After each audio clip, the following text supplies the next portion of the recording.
On a d'abord souvent des histoires familiales. On a des patients qui vont développer des symptômes, qui vont être relativement bien gérés pendant quelques jours. Et puis brutalement, leur état va s'aggraver. Et cette aggravation elle-même, par rapport à la première vague, est devenue beaucoup plus rapide. Et donc les patients sont beaucoup plus vite dans un état qui nécessite la réanimation. Alors qu'ils sont plus jeunes? Et ils sont relativement plus jeunes. Et Quel âge à peu près?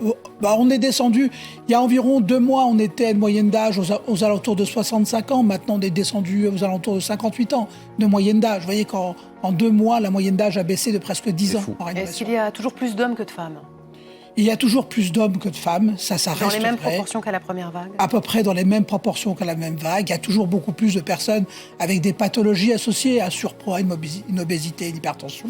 Ça reste vrai. Mais on a aussi un nombre croissant de patients sans pathologie associée et relativement jeunes.